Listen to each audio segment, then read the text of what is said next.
हाँ, तो कमलाकर जरा बताएंगे कि ये पुलिस के जो एफआईआर रजिस्टर होने के बारे में आप क्या करने जा रहे हो? आपको मैं इकोनॉमिक्स ऑफेंस के बारे में बताना चाहता हूँ, क्योंकि आज हमें हर जगह फंसाया जाता है और मेनली हमारी जो चीटिंग होती है वो बिल्डर्स के थ्रू ज्यादा होती है, क्योंकि हम घर खरीदी करते हैं। जब हम घर खरीदी करते हैं हमको बताया जाता है कि 18 महीने में पोजीशन मिलेगा, आपको ये दिया जाएगा, आपके सामने गार्डन होगा, वो होगा, ये होगा। आपको इंड्यूस किया जाता है, मिसरिप्रेजेंटेशन किया जाता है, इसलिए चीटिंग का ऑफेंस क्लियर कट हो जाता है। अब ये चीटिंग का ऑफेंस लेके जब आप पुलिस स्टेशन जाते हो तो पुलिस क्या करती है कि आपको पहले बोलते हैं सिविल मैटर है, बाद में बोलती है आपको, अगर उनको पता चला कि आपको ये सिविल मैटर नहीं क्रिमिनल मैटर पता है तो वो बोलेंगे ठीक है भाई, हम इंक्वायरी करते हैं। और वो इंक्वायरी सालों चलती है और आप उनकी इंक्वायरी कभी खत्म नहीं होती है। मैं आपको ये बताना चाहता हूं कि पुलिस के पास इंक्वायरी करने का कोई भी सेक्शंस नहीं है। सीआरपीसी में इनको सिर्फ इन्वेस्टिगेशन करने का अधिकार होता है, और इन्वेस्टिगेशन करने का अधिकार सिर्फ एफआईआर को रजिस्टर करने के बाद ही होता है, और इंक्वायरी करने का इनको कोई भी हक नहीं है। यानी एफआईआर करने से पहले, एफआईआर लिखने से पहले उनको इंक्वायरी करने का कोई अधिकार नहीं है।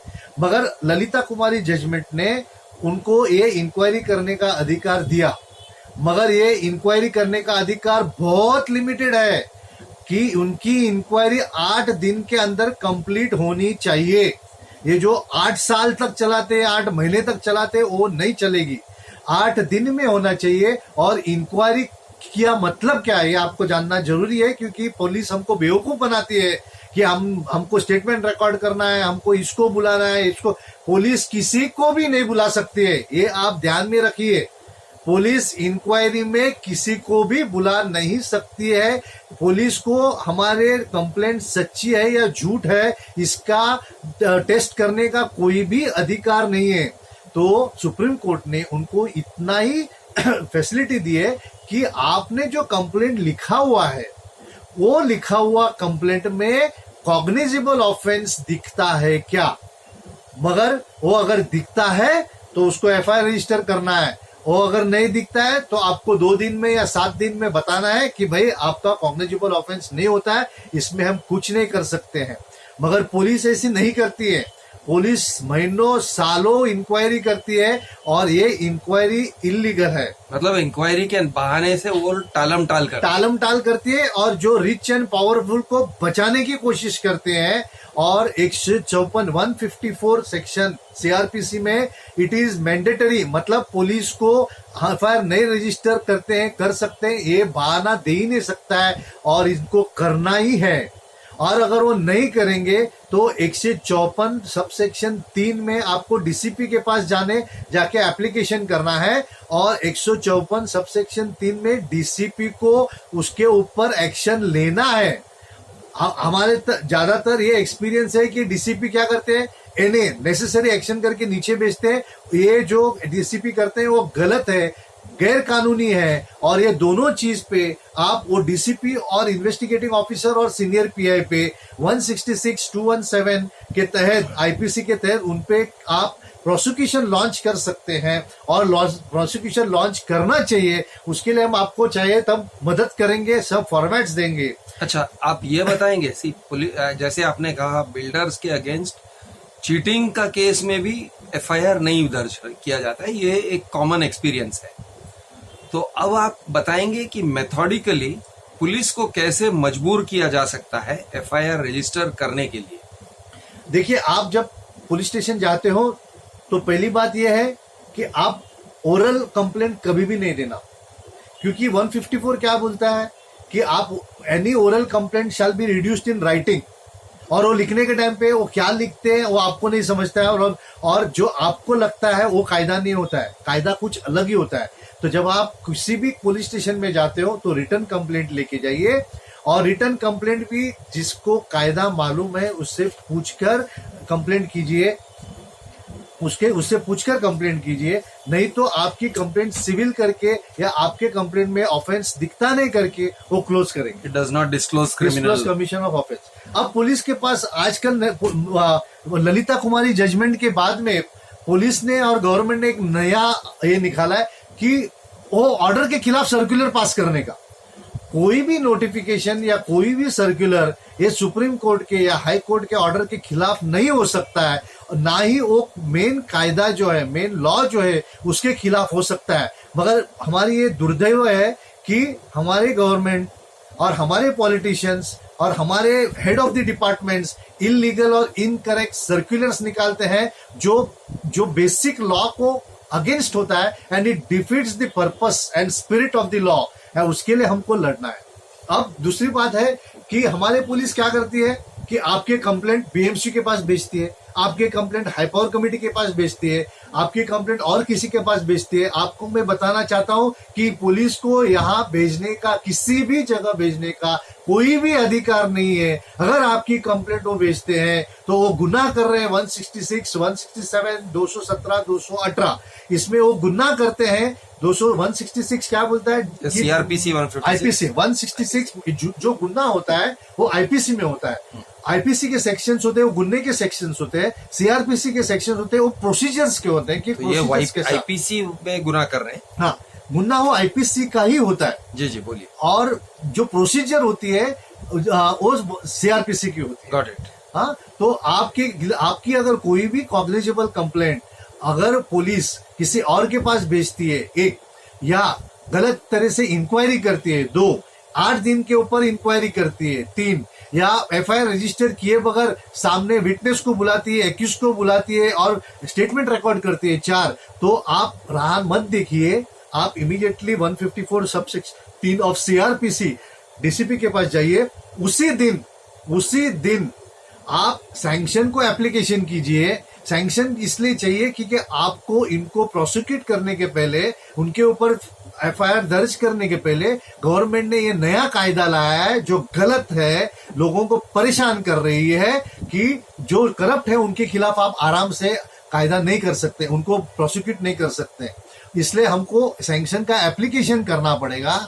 और सैंक्शन का एप्लीकेशन आपकी अगर पुलिस है तो आप गवर्नर को कीजिए, सीएम को कीजिए, डीजी को कीजिए, सीपी को कीजिए, चीफ सेक्रेटरी को कीजिए। और application for prosecution to prosecute, sanction to prosecute, और उसके सब फॉर्मेट हमारे पास सब तैयार है। आपको कोई खाली फिल इन द ब्लैंक्स, आपके brief facts of the case डालना है, बाकी आपको कुछ नहीं करना है। ये आपको हम जागरूक करते हैं कि पुलिस के ये गलत काम के खिलाफ आपको लड़ना है, और जब तक आप नहीं लड़ोगे तब तक पुलिस हमारे पे ऐसी जातियां करते रहेंगी और हम सहते रहेंगे। अब पुलिस के पास तो ये डीसीपी आप कह रहे थे, डीसीपी के पास एप्लीकेशन कीजिए। 154(3) में डीसीपी के पास कीजिए। डीसीपी भी नहीं करेंगे, मेरा तो ये एक्सपीरियंस है कि डीसीपी भी नहीं करते हैं, आप एडिशनल सीपी के पास जाइए। एडिशनल सीपी भी नहीं करेंगे, जॉइंट सीपी के पास जाइए। क्या मतलब अपना कंप्लेंट लेके डीसीपी के पास, जॉइंट सीपी के पास आप कंप्लेंट पहले सीनियर पीआई के पास जाइए। सीनियर पीआई नहीं करेंगे तो सीनियर पीआई के खिलाफ आप एसीपी के पास जाइए। फिर सीनियर एसीपी नहीं करेंगे तो आप सीनियर पीआई एसीपी को लेके डीसीपी के पास जाइए। डीसीपी नहीं करेंगे तो सीनियर पीआई एसीपी डीसीपी लेके एडिशनल सीपी के पास जाइए। और फिर ये चारों के खिलाफ आप कंप्लेंट जॉइंट सीपी के पास कीजिए।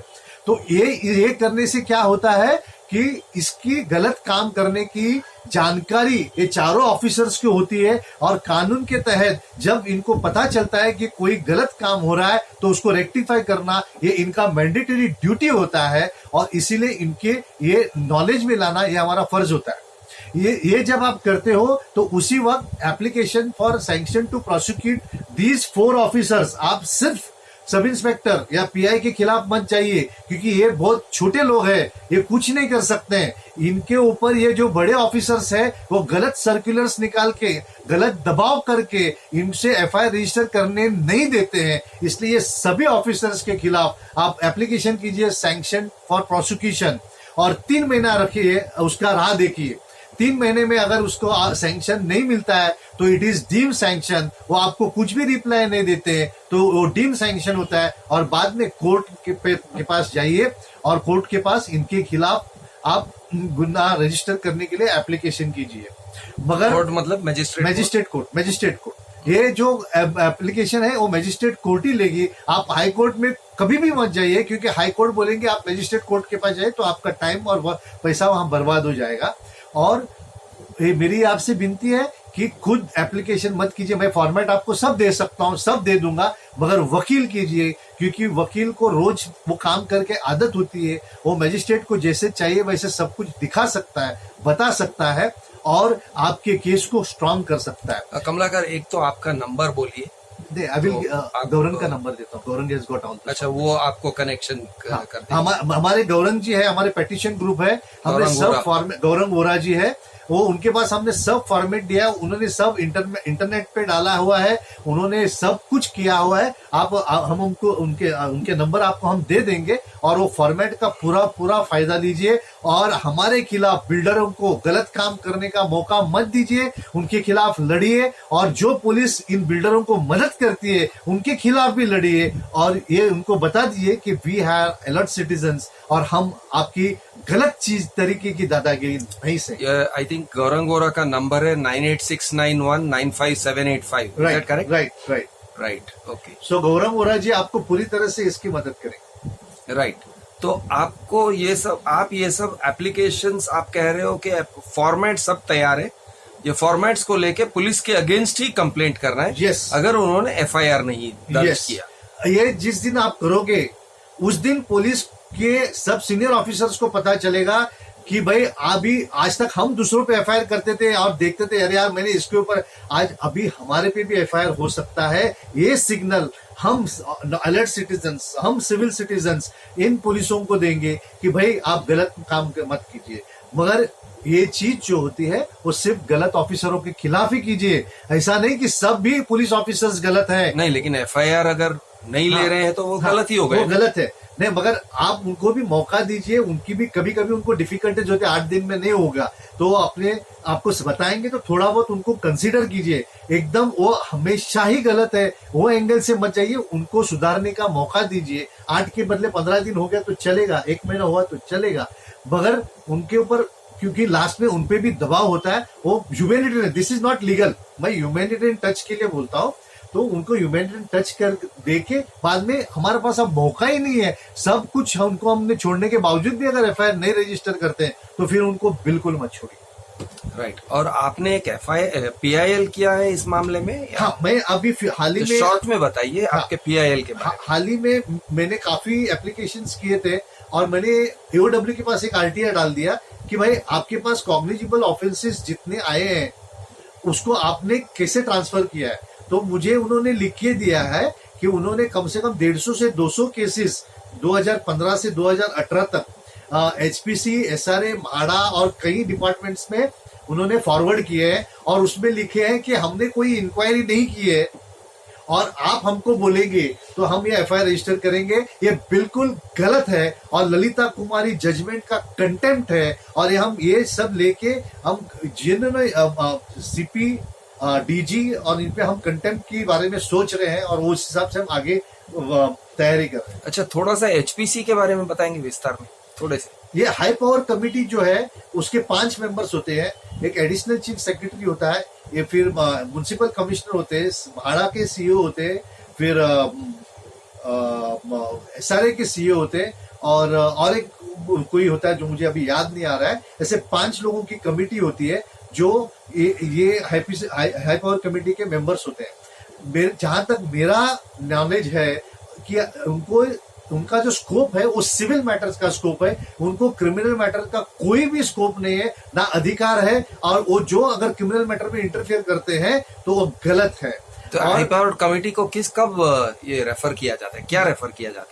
अभी आपको पुलिस कहते हैं कि उनके पास कोई हाई कोर्ट की जजमेंट है जिसके तहत उनको वो ट्रांसफर करने के लिए कहा गया है। मेरा ये मानना है ये बिल्कुल गलत है और पुलिस ने इसको मिस इंटरप्रेट किया है और wilful and deliberate misinterpret किया है, जानकारी से मिस इंटरप्रेट किया है, क्योंकि वो जानते हैं कि ये डबल बेंच जो है हाई कोर्ट की उससे काफी बढ़कर 5 बेंच कॉन्स्टिट्यूशन बेंच की सुप्रीम कोर्ट की जजमेंट है जो अब हमको प्रैक्टिस करनी है।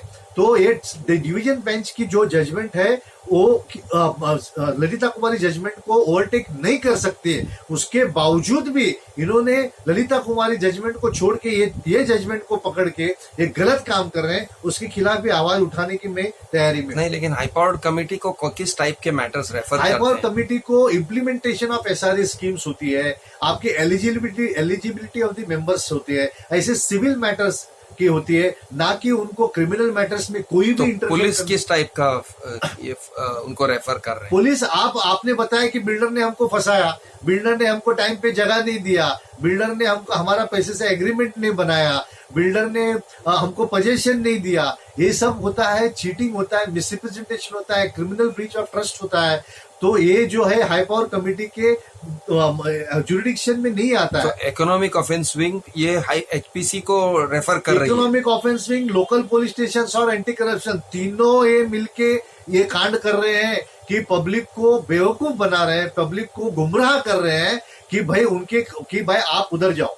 अब आपको ये मजे की खातिर दिखाता हूं कि ये जो फॉरवर्ड करते हैं उसका इनके पास कोई हिसाब किताब नहीं रहता है कि भाई ये वापस उन्होंने भेजा क्या, क्योंकि अगर ये माना जाए कि हाई कोर्ट ने उनको ये आदेश दिया है तो हाई कोर्ट ने ये भी कहा है कि एक्सपीडियंटली हाई पावर कमेटी या ने उसको वापस भेजना चाहिए और जो भी है that should be intimated to the police. मगर ऐसा कुछ भी नहीं होता है। मेरे एक आरटीआई में मेरे ख्याल से उनके पास इनवर्ड एंड आउटवर्ड रजिस्टर भी नहीं है हाई पावर कमेटी के पास, और उन्होंने अब तक मेरे ख्याल से मुश्किल से कुछ कंप्लेंट्स को डिस्पोज किया है या रिमांड बैक किया है। उसका भी मैंने भी आरटीआई डाला है, और अभी तक मुझे जवाब नहीं दिया गया है कि उनके पास कितनी कंप्लेंट आई हुई है, वो कंप्लेंट का उसने कैसे डिस्पोज ऑफ किया हुआ है और आज की उनकी स्टेटस क्या। ओके, ठीक है। तो ये सभी के अगेंस्ट लड़ रहे हैं और आपने लड़ने का तरीका दिखाया कि बेसिकली पुलिस के ऊपर इस तरह से कंप्लेंट किया जा सकता है, पुलिस ऑफिसर्स पे। इवन यही जो 217 है वो आप बीएमसी पे भी लगा सकते हैं, एसआरए पे भी लगा सकते हैं। You can use this against any public servant. आपको कचरा दिखा, आपको सांड पानी दिखा, आपको रास्ता गलत दिखा, आपको कुछ भी दिखा जो गलत है, जो बीएमसी के ऑफिसर ने करना चाहिए या जो पब्लिक सर्वेंट ने करना चाहिए या उसने नहीं किया है, तो it amounts to disobedience of directions of law, causing injury to public और सील्डिंग द एक्यूज्ड कॉन्ट्रैक्टर को बचाने की कोशिश किया है। इसलिए 166(217) इंडियन पेनल के तहत आप इनके खिलाफ प्रोसिक्यूशन कर सकते हैं। और प्लीज कीजिए, हमने जो फॉर्मेट तैयार किए उसका पूरे इस्तेमाल कीजिए और हमारे लिए अच्छी लिविंग कंडीशंस करने के लिए हम खुद जवाबदार है और उसका पूरा फायदा लीजिए। Thank you so much. Thank you.